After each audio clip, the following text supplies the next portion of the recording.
Hi friends, అందరికీ నమస్కారం. అంజలి కథలకి స్వాగతం.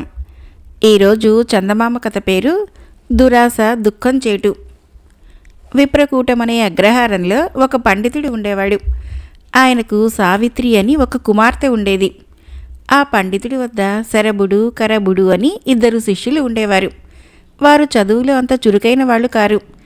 అయినా వారి ఆలోచనలు చాలా పెద్దవిగా ఉంటూ ఉండేవి.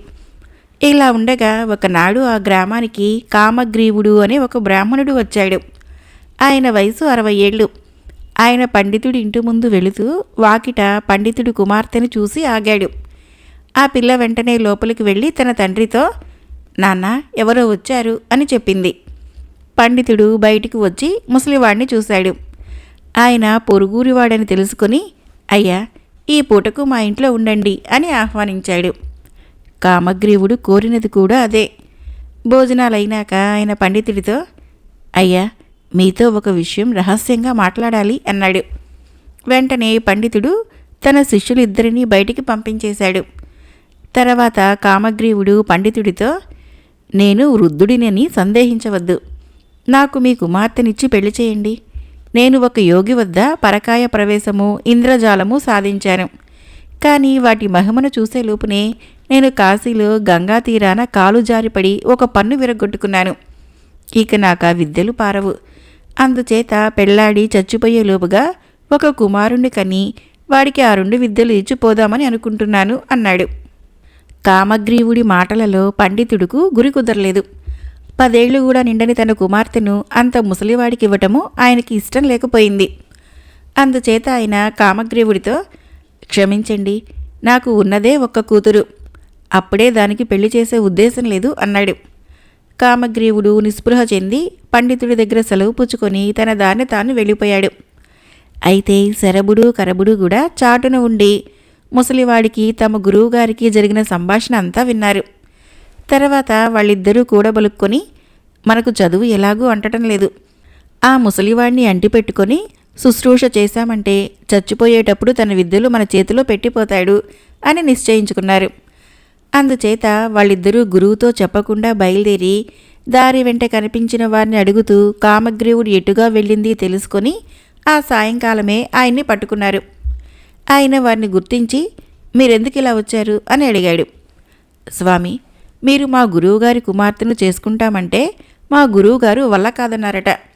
మీరు వెళ్ళాక గురువుగారికి భార్యకు పెద్ద దెబ్బలాటైంది. ఆవిడ పెళ్లి చేస్తే బాగుండేదన్నది. మేము కూడా ఆవిడ్ని బలపరిచాము. గురువుగారు మా మీద మండిపడి మమ్మల్ని వెళ్ళగొట్టారు. మీకెలాగైనా పెళ్లి చేయించి తీరతామని శపథం బట్టి బయలుదేరి వచ్చాము. మా శపథం పూర్తి కావటానికి అవకాశం ఇవ్వండి అన్నారు శరభ, కరభులు వినయంగా. ఈ మాట విని ఆశపడిన వాడై కామగ్రీవుడు వాళ్ళిద్దరినీ తన వెంట రానిచ్చాడు. ఆయన ఊళ్ళూళ్ళు తిరిగి చాలా చోట్ల తనకు పిల్లనివ్వమని అడిగాడు. ఆయన వింటూ ఉండగా శరభ, కరభులు ఆయనను బలపరిచేవాళ్ళు. ఆ తర్వాత పిల్లనిచ్చేవాళ్ళ దగ్గరికి వెళ్ళి, ఆ ముసలాడు ఇవాళో రేపో గుట్టుకుమంటాడు, మీ పిల్లను మాత్రం ఇవ్వకండి అంటూ చెప్పేవాళ్ళు. ఏమైనా కామగ్రీవుడికి మాత్రము పెళ్లి కానేలేదు. కొంతకాలానికి ఆయన మంచాన పడ్డాడు. ఇక తనకు ఆయురార్థం తీరిపోతుందని తోచగానే శరభుడి చేతిలో పరకాయ ప్రవేశ విద్య, కరభుడి చేతిలో ఇంద్రజాల విద్య పెట్టేసి కళ్ళు మూసేశాడు. ఈ విధంగా తమ కోరికలు ఫలించిన వారే శరభ, కరభులిద్దరూ తమ విద్యలతో వినోదించడం కోసము దేశాటన బయలుదేరారు. కొన్నాళ్లు ప్రయాణం చేసి ఒక నగరం చేరారు. అక్కడ కరభుడు తన ఇంద్రజాలం చూపి రాజుగారిని మెప్పించి డబ్బు సంపాదించుదామనుకున్నాడు. ఇది చూసి శరభుడు చాలా అసూయపడ్డాడు. కానీ వాళ్ళు నగరంలోకి వెళ్ళి విచారిస్తే రాజుగారు చాలా జబ్బుగా ఉన్నాడని, ఏ విధమైన వినోదాలకి ఉత్తర్వు లేదని తెలిసింది. ఒకవేళ రాజు చచ్చిపోతాడేమో, అప్పుడు శరభుడు పరకాయ ప్రవేశ విద్య ద్వారా తానే రాజై లాభం పొందుతాడేమోనని కరభుడు అసూయపడ్డాడు. ఇంతకు కొద్ది కాలంలోనే రాజుగారి వ్యాధి కుదిరింది. తర్వాత కరభుడు తన ఇంద్రజాల విద్య చూపించి రాజు వద్ద అంతులేని బహుమానాలు పుచ్చుకున్నాడు. ఇది చూసి సహించలేక శరభుడు కరభుడితో పోట్లాడి ముందుకు సాగి వెళ్ళాడు. అతనలా కొద్ది రోజులు ప్రయాణించి మరొక నగరం చేరాడు. సరిగ్గా సమయానికే ఆ ఊరి రాజు రత్నాకరుడు మరణించాడు. ఈ వార్త శరభుడి చెవిన పడగానే అతను ఒకచోట చితిని పేర్చి అందులో తన శరీరాన్ని పడేసి తాను వెళ్ళి రత్నాకరుడి శరీరంలోకి ప్రవేశించాడు. చచ్చిన రాజు బతికాడని అందరూ సంతోషించారు. అయితే తిరిగి బతికినప్పటి నుంచి రాజులో చాలా మార్పు కనిపించింది. వెనకటి రాజఠీవి ఏమాత్రమూ లేదు. వెకిలిగా మాట్లాడసాగాడు. తనకు సంబంధించిన విషయాలే తెలియని వాడల్లా కనిపించేవాడు. ఈ మార్పు చూసి మంత్రులకే ఆశ్చర్యమైంది. రాణి, ఆమె కుమార్తె కీర్తిసేన రాజు వద్దకు వెళ్ళ నిరాకరించేవాళ్ళు. మంత్రులు వచ్చి మహారాజుగారు తమ కోసం అడుగుతున్నారు అని చెబితే, రాణి, మహారాజుగారు ఆనాడే పోయారు, నేను విధవరాల్ని, నన్ను ఎవరూ గాని పిలిపించవలసిన అవసరం లేదు అని ఖండితంగా చెప్పేసింది. శరభుడు రత్నాకర మహారాజు శరీరంలోకి ప్రవేశించిన కొద్ది కాలానికి కరభుడు కూడా ఆ నగరమే చేరాడు. ఆతిథ్యానికి ఒకరి ఇంటికి వెళ్ళాడు. ఆ ఇంటి యజమాని శంతనుడు అనే బ్రాహ్మణ యువకుడు. అతను రాజు దగ్గర పౌరోహిత్యం చేస్తున్నాడు. మాటల సందర్భంలో శంతనుడు కరభుడితో తన రాజు చర్యలన్నీ చెప్పి, ఇప్పుడు ఆ ముసలాడికి మళ్లీ పెళ్లి కావాలట, చక్కని పిల్ల ఎక్కడన్నా ఉంటే పెళ్లి చేయమని నన్ను చంపుకు తింటున్నాడు అన్నాడు. సంగతి సందర్భాలన్నీ విన్న మీదట శరభుడు రాజు శరీరంలోకి ప్రవేశించాడా అని కరభుడికి అనుమానం కలిగింది. అన్నా, నేను చెప్పినట్టు చేస్తే మీ రాజుకు పట్టిన గ్రహాన్ని నేను వదలగొడతాను. నేను కొద్ది రోజులు రహస్యంగా మీ ఇంటనే ఉండి ఇంద్రజాలం చేస్తాను. నువ్వు ఈ సాయంకాలమే మీ రాజును ఉద్యానవనానికి బయలుదేరతీయి. అక్కడ ఒక అప్సరసలాంటి స్త్రీ ఉన్నదని చెప్పు. ఆయనను ఊరికి ఉత్తరంగా ఉన్న శ్మశానానికి తీసుకునిపో. మిగిలిందంతా నేను చూస్తాను అని కరభుడు శంతనుడితో అన్నాడు. శంతనుడు రాజు వద్దకు వెళ్ళి, మహారాజా, ఊరికి ఉత్తరాన ఉన్న మన ఉద్యానవనంలో రంభలాంటి కన్య ఎవరో వచ్చి ఉంటున్నది. ఆమెను తమరొక్కసారి చూడాలని నా మనవి అన్నాడు. రాజు సరేనని ఆత్రంగా బయలుదేరాడు. ఇద్దరూ కలిసి శ్మశానానికి వెళ్లారు. అక్కడ కరభుడు తన ఇంద్రజాల విద్య చేత సృష్టించిన అద్భుతమైన ఉద్యానవనము వారికి కనిపించింది. అందులో కొంత దూరం పోయేసరికి ఒక పొదరింటిలో ఒక అపూర్వ సౌందర్యవతి వీణ వాయిస్తూ రాజు కంటపడింది. వెంటనే రాజు ఆమె వైపు పరిగెత్తబోయి పడ్డాడు. ఆయన లేచి చూసేసరికి ఉద్యానవనంగానే స్త్రీ గాని అక్కడ లేదు. ఇదేమిటి మాయలాగుంది అన్నాడు రాజు ఆశ్చర్యపోయి. మహారాజా, మీరా స్త్రీ చక్కదనం చూసి మూర్ఛపోయారు. నేను మిమ్మల్ని ఇంటికి చేర్చుతూ ఉండగా దారిలో తమకు స్పృహ వచ్చింది. ఇవాళ పొద్దుపోయింది. రేపు మళ్ళీ వచ్చి సావకాశంగా ఆ స్త్రీతో మాట్లాడుదురు గాని అంటూ శంతనుడు రాజును ఇల్లు చేర్చాడు. రాజు మంత్రులతో, ఊరికి ఉత్తరంగా ఉన్న మన ఉద్యానవనంలోని వనపాలకులను పిలిపించండి. అక్కడ ఉంటున్న దేవతా స్త్రీకి ఏ లోటు రాకుండా చూడమని స్వయంగా హెచ్చరించాలి అన్నాడు. మంత్రులు నిర్ఘాంతపోయి, మహాప్రభు, మన ఊరికి ఉత్తరంగా ఉద్యానవనం లేదే, వనపాలకులను ఎలా రప్పించమన్నారు అని అడిగాడు. రాజు వారిని తిట్టి, నేను స్వయంగా చూస్తే లేదంటారేమిటి? మీ వల్ల ఏ పని కాదు. నాకు శంతనుడు తప్ప స్నేహితుడే లేడు అన్నాడు. ఈలోపుగా శంతనుడి ఇంటికి పోయి కరభుడితో జరిగిందంతా చెప్పాడు. రాజు శరీరంలో ఉన్నది శరభుడేనని కరభుడు రూఢి చేసుకున్నాడు. అతను ఆ రాత్రే శంతనుడి సహాయంతో రాణిని చూడబోయాడు. అక్కడే రాజకుమార్తె కీర్తిసేన కూడా ఉన్నది. కరభుడు రాణితో, అమ్మా, మహారాజు కళేబరంలో ప్రవేశించినవాడు శరభుడు అనేవాడు. నా యుక్తి చేత వాణ్ణి వదలగొడతాను అని చెప్పాడు. ఆవిడ దానికి సమ్మతించింది. కరభుడు రాణివాసానికి వస్తూ పోతూ ఉండటానికి అనుమతి దొరికింది. అతనికి కీర్తిసేనను చూస్తున్న కొద్దీ ఆమెను పెళ్లాడాలనే కోరిక జాస్తి కాసాగింది. ఒకరోజు అతను శంతనుడితో, అన్నా, నాకు ఎలాగైనా రాజకుమార్తెనిచ్చి పెళ్లి చేస్తివా? నా దగ్గర ఉన్న ఇంద్రజాల విద్యను నీకు ఇచ్చేస్తాను అన్నాడు. ఇంద్రజాలము కళ్ళారా చూసి ఉన్న కారణం చేత శంతనుడికి ఆ విద్య సంపాదించాలనే ఆశ పుట్టింది. శంతనుడు వెంటనే రాజు వద్దకు వెళ్ళి, మహారాజా, మనం చూసిన అప్సరస మీకు స్వాధీనం కావాలంటే మనకు ఒక బ్రాహ్మణ యువకుడి సహాయం కావాలి. తమ కుమార్తెనిచ్చే ఆ వివాహం చేస్తేనే కానీ అతను సహాయం చేయడట. ఏం సెలవు అని అడిగాడు. దీనికి ఇంత ఆలోచన ఎందుకు? వివాహ ప్రయత్నాలు వెంటనే ఆరంభించమని మంత్రులకు చెప్పు అన్నాడు రాజు. తన కుమార్తెకు పెళ్లి ప్రయత్నాలు చేస్తున్నారని, ముహూర్తం కూడా సమీపంలోనే ఉన్నదని రాణికి తెలిసింది. ఈ ప్రయత్నాలకి కారకుడు శంతనుడని తెలిసింది. కానీ పెళ్ళికొడుకు ఎవరో తెలియలేదు. ఆ రహస్యం తెలుసుకోవటానికని రాణి శంతనుణ్ణి పిలిపించి, శంతన, అమ్మాయిని ఎవరికో ఇచ్చి పెళ్లి చేస్తున్నావట. నాతో మాట మాత్రం చెప్పలేకపోయావా? అమ్మాయిని నీకే ఇచ్చి పెళ్లి చేయాలని అనుకుంటున్నాను కదా, ఎందుకిలా చేశావు అన్నది. శంతనుడు తన వల్ల పొరపాటు జరిగిందని తెలుసుకొని పశ్చాత్తాపంతో, అమ్మా, నేనేం చేసేది? కరబుడు అనేవాడు మన రాజుగారిని పట్టిన నీచుణ్ణి తన ఇంద్రజాల విద్యతో వదలగొడతానన్నాడు. కానీ అతనికి కీర్తిసేనను పెళ్లాడాలన్న దుర్బుద్ధి పుట్టింది. అతను తన ఇంద్రజాల విద్యను నాకిచ్చే షరతుపైన పెళ్లి జరిపించడానికి ఒప్పుకున్నాను. ఆ విద్య నా చేతికి వస్తే నేనైనా రాజుగారిని పట్టిన వాణ్ణి వదలగొట్టవచ్చును కదా అనుకున్నాను అన్నాడు. పిచ్చివాడ, రాజుగారి సంగతి చూసినాకనే ముహూర్తం పెడతానని లేకపోయినావా అన్నది రాణి. కీర్తిసేన జరిగిందంతా తల్లి వల్ల వినది. ఆమె తన చెలికత్తెలకు చెప్పవలసిన మాటలన్నీ చెప్పి కరబుడి దగ్గరికి పంపించింది. అతి నెరజానైన ఆ చెలికత్తె కరబుడి దగ్గరికి వెళ్ళి, నువ్వు పెళ్లాడబోతున్నావని విని మా రాజకుమార్తె ఎంతో సంతోషించింది. ఆమె ఒప్పుకోదని నువ్వు దాచిపెట్టావులాగుంది.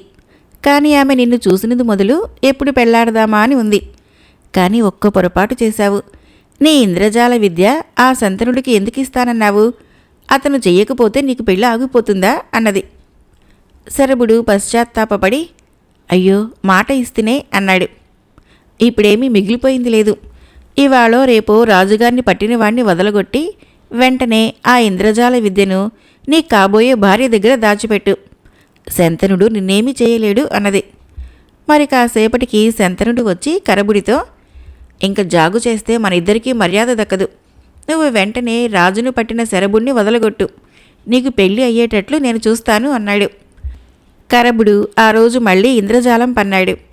ఆ రోజే ఒక గొల్లకుర్రవాడు పాము కరిచి చావగా మాయ చేసి కరబుడు ఆ శవాన్ని ఒకచోట దాచి ఉంచాడు. ఆ సాయంకాలము మళ్ళీ అతను ఉద్యానవనం కల్పించి అందులో మాయస్త్రీని ఉంచి ఆమె పక్కనే గొల్ల యువకుడి శరీరాన్ని ఉంచాడు. ఆ సాయంకాలము శంతనుడు రాజును మాయోద్యానానికి తీసుకుని వెళ్ళాడు. వారు వెళ్ళేసరికి ఆ స్త్రీ గొల్లవాడి శవం పక్కన కూర్చొని ఏడుస్తున్నది. ఏమిటిది? వీడెవడు? ఎందుకు ఏడుస్తున్నావు అని రాజు ఆమెను అడిగాడు. ఏం చెప్పేది? వీడు నా నౌకరు. నాకు మా తండ్రి ఇచ్చిన నిధిని వీడెక్కడో దాచి కాపాడుతున్నాడు. అటువంటి వాడు అకస్మాత్తుగా పాము కరిచి చనిపోయాడు. ఈ రహస్యం తెలుసుకోవాలి. వాడెలాగైనా 2 నిమిషాలు బతికితే చాలు అన్నది. దీనికి నువ్వింత విచారించవలసిన అవసరం లేదు. వీడిని నేను ఇప్పుడే బతికిస్తాను అంటూ రాజు శరీరంలో ఉన్న శరభుడు ఆ శరీరాన్ని వదిలేసి గొల్లవాడి శరీరంలోకి ప్రవేశించాడు.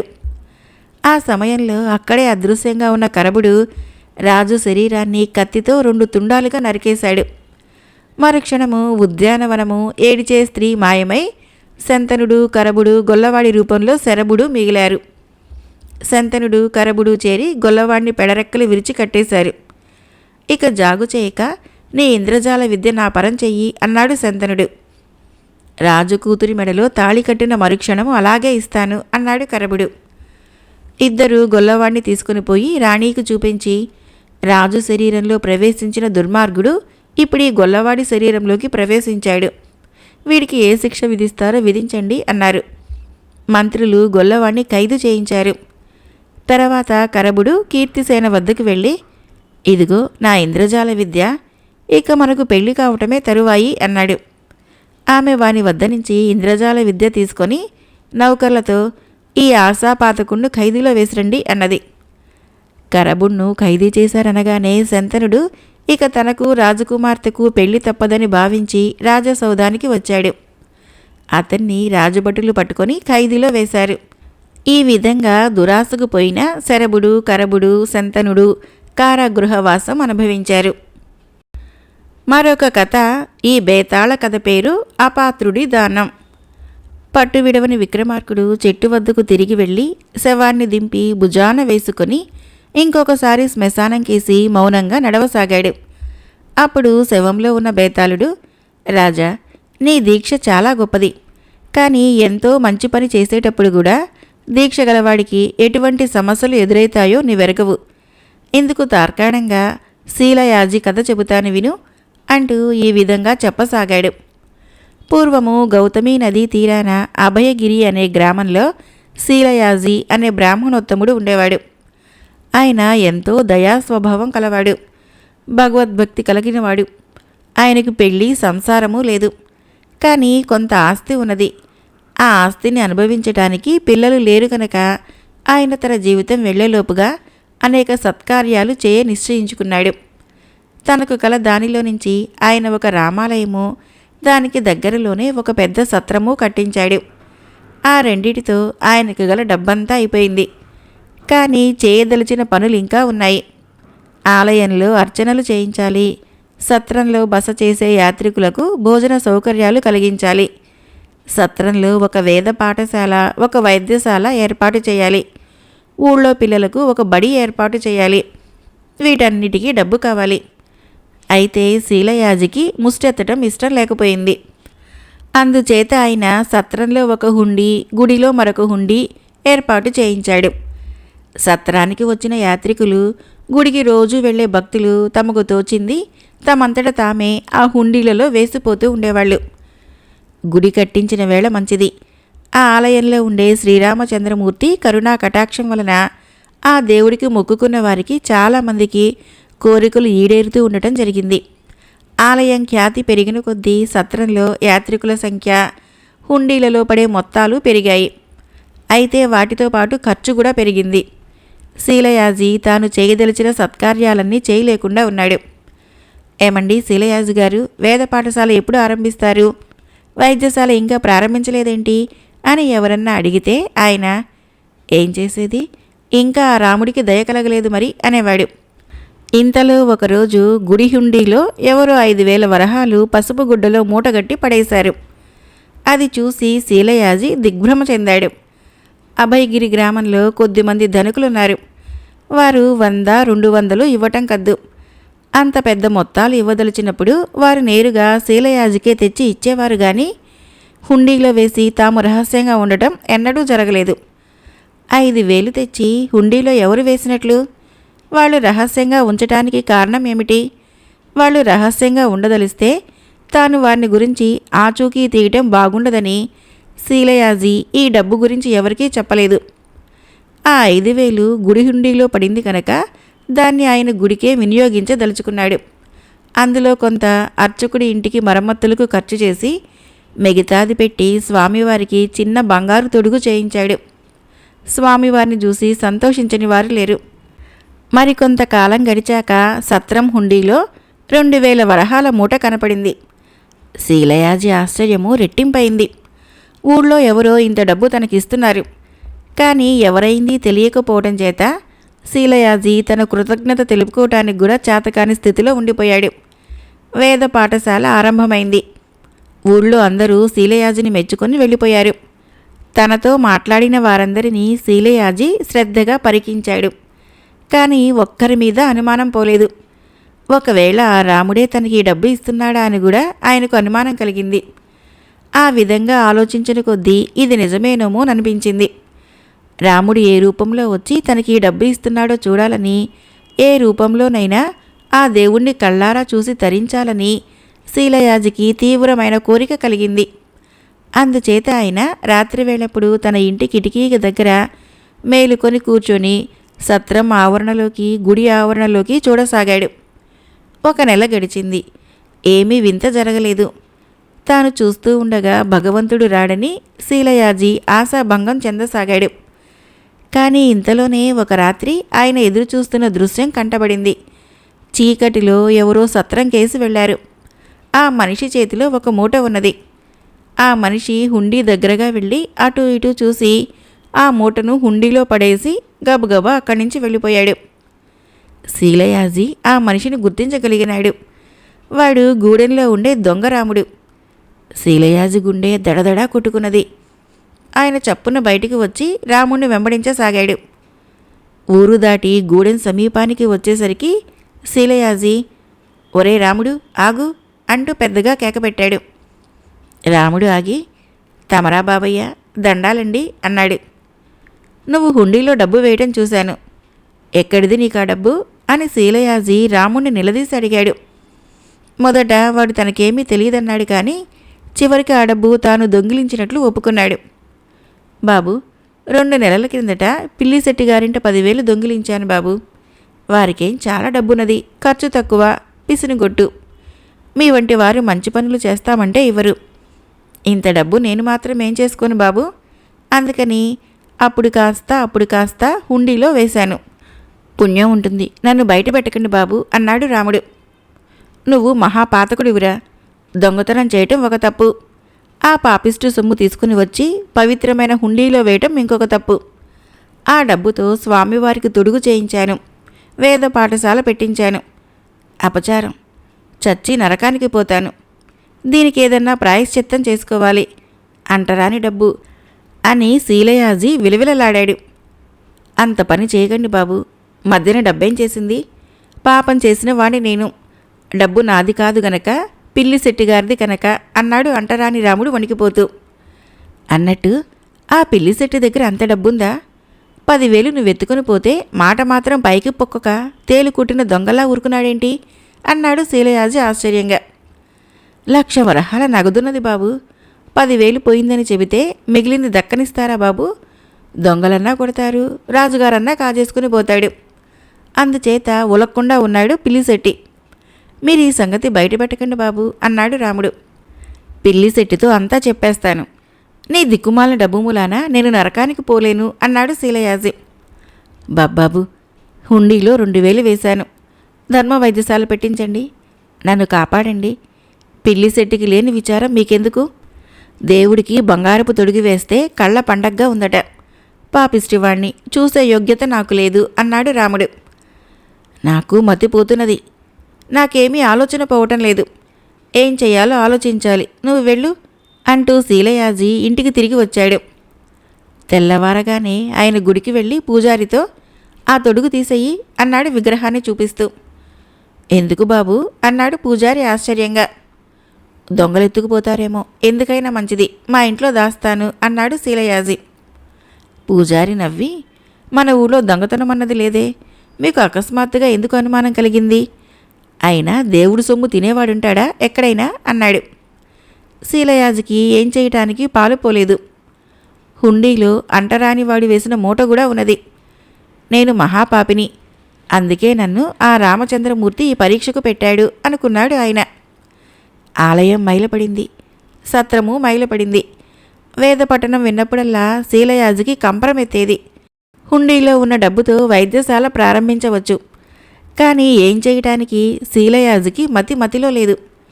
వారాలు నెలలు జరిగాయి. ఇంతలో పిల్లిశెట్టి చావు బతుకుల్లో ఉన్నట్లు వార్త వచ్చింది.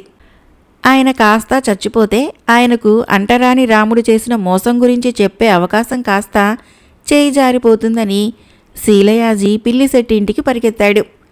అతను ఆ ఇల్లు చేరేసరికి పిల్లిశెట్టి చావు బతుకుల మధ్య ఊగిసలాడుతున్నాడు. ఒక్క పొరపాటు జరిగింది. కొంతకాలం క్రితం మీ ఇంట్లో ఒకడు దొంగతనం చేసిపోయాడు. వాడు కాజేసిన సొమ్ము 10,000 వరహాలని తెలిసింది. అందులో వాడు 9,000 గుడికి సత్రానికి ఇచ్చాడు. అది ఖర్చయిపోయాక గానీ నాకు ఈ సంగతి తెలియలేదు. దాన్ని తిరిగి మీకిచ్చే శక్తి నాకు లేదు. అందుచేత దాన్ని మీరిచ్చిన దానంగానే భావించటానికి అనుమతినివ్వండి అన్నాడు శీలయాజీ పిల్లిశెట్టితో. పిల్లిశెట్టి గొప్ప లోభి, పిల్లికి బిచ్చం పెట్టేవాడు కాడని అందరూ అనేవారు. అందుకే ఆయనను అందరూ పిల్లిశెట్టి అని పిలిచేవాళ్ళు. కానీ ఆఖరి క్షణంలో ఆయనకు డబ్బు మీద ఏ విధమైన భ్రాంతి లేకుండా పోయింది. 1,00,000 వరహాలు కూడబెట్టాను. నేను తినలేదు, ఇంకొకరికి పెట్టలేదు. మీరిన్ని ధర్మకార్యాలు చేస్తుంటే ఒక్క కానీ కూడా ఇవ్వలేకపోయాను. పాపాత్ముణ్ణి. ఆ దొంగ నాకంటే ఎంత మంచివాడు, ఎంత పుణ్యాత్ముడు. 10,000 దొంగతనం చేసి అందులో 9,000 ధర్మకార్యాల కోసం మీకు ఇచ్చాడు అన్నాడు పిల్లిశెట్టి. దొంగను పుణ్యాత్ముడంటారేంటి అన్నాడు శీలయాజీ. నేను దొంగనే. ఒక వర్తకుడి దగ్గర గుమస్తాగా ఉండేవాణ్ణి. ఒకనాడు సముద్ర వ్యాపారం మీద నన్ను కూడా వెంటబెట్టుకుని వెళ్ళాడు. ఒక దేశంలో ఆయనకు జబ్బు చేసింది. ఆయన బతకడని భయపడి ఆయన సొత్తు 30,000 వరహాలతో సహా నేను పారిపోయి వచ్చాను. ఆ డబ్బుతో ఈ గ్రామం చేరి వర్తకం చేసి చాలా డబ్బు సంపాదించాను. లాభం వచ్చినప్పుడల్లా నష్టం వచ్చిందని విలపించేవాణ్ణి. నదిలో ఏ పడవ మునిగినా అందులో నా సరుకు పోయిందని శోకాలు పెట్టేవాణ్ణి. నేను లక్షాధికారినని ఎవరూ ఎరుగరు. ఆ దొంగకు తెలిస్తే తెలియాలి. బాబు, ఆ దొంగలాగే నేను కూడా నేను దొంగిలించిన 30,000 మీకిచ్చేస్తాను. పుణ్యకార్యాలకు వినియోగించండి అంటూ పిల్లిశెట్టి నౌకర్ల చేత డబ్బు సంచులు తెప్పించి శీలయాజికి ఇప్పించాడు. శీలయాజికి పరమానందమైంది. ఆయన డబ్బుతో ఇంటికి వచ్చేశాడు. అంటరాని రాముడిని గురించి ఆయన మనసులో ఇంకా బాధ ఉండనే ఉన్నది. ఆయనకి అకస్మాత్తుగా ఒక గొప్ప ఆలోచన తట్టింది. ఆయన రాత్రి రాముడి కోసం కబురు పంపాడు. రాముడు వచ్చాడు. ఒరే, నీ పాపం ఒకటి విరగడైపోయింది. తన వద్ద 10,000 దొంగతనం చేసిన వాణ్ణి పిల్లిశెట్టి క్షమించేశాడు. కానీ నీ రెండో పాపానికి నువ్వు నరకంలో అనుభవించి తీరాలి. అయితే ఆ పాపంలో నేను వంతు పంచుకునే మాట కల్లా. ఇదిగో నీ 9,000 వరహాలు నువ్వు పుచ్చుకో అన్నాడు శీలయాజి అంటరాని రాముడితో. పాపిష్టివాణ్ణి, ఈ డబ్బుతో నేనేం పుణ్యకార్యాలు చేయగలను బాబు? మీ చేతి మీదగానే ఇది కూడా మంచి పనులకు ఖర్చు చేయండి అన్నాడు రాముడు. అది ఎంతమాత్రం కుదరదు. వెంటనే నీ డబ్బు నువ్వు పట్టుకుని పోకపోతివా రాజుగారి వద్దకు వెళ్ళి నీ సంగతి బయట పెట్టేస్తాను అని శీలయాజి కేకలు వేశాడు. రాముడు డబ్బు తీసుకుని తల వంచుకొని వెళ్ళిపోయాడు. బేతాళుడు ఈ కథను చెప్పి, రాజా, నాకొక చిన్న సందేహం. శీలయాజి, అంటరాని రాముడు, పిల్లిశెట్టి ఈ ముగ్గురిలో ఎవరు ఎక్కువ పుణ్యాత్ములు? దీనికి సమాధానం తెలిసి కూడా చెప్పలేకపోయావో నీ తల 1000 వక్కలైతుంది అన్నాడు. శీలయాజి పుణ్యకార్యాలు చేశాడే కాని ఆయనకు పాపభయము పాపచింతన జాస్తి. అంటరాని రాముడు పాపకార్యాలే చేసినా అతడికి పుణ్యం మీద ఆసక్తి జాస్తి. తాను అడుగుపెట్టడానికి వీలులేని గుడికి, తాను చెవుల వినటానికి అధికారం లేని వేద పఠనానికి వాడు సహాయపడ్డాడు. వాడు పుణ్యాత్ముడని గ్రహించగలిగినవాడు పిల్లిశెట్టి. అందుచేత పిల్లిశెట్టి కూడా శీలయాజి కన్నా ఎక్కువ పుణ్యాత్ముడు. అయితే అంటరాని రాముణ్ణి చూసి నేర్చుకున్నవాడు కావటం చేత శెట్టి రాముడంత పుణ్యాత్ముడు కాడు అన్నాడు విక్రమార్కుడు. రాజుకు ఈ విధంగా మౌనభంగం కాగానే బేతాళుడు శవంతో సహా మాయమై చెట్టెక్కాడు. కథ అయిపోయింది. ఫ్రెండ్స్, నా కథలు నచ్చినట్లయితే మన ఛానల్ని తప్పకుండా సబ్స్క్రైబ్ చేయండి, లైక్ చేయండి, షేర్ చేయండి, కామెంట్ చేయండి. Thank you.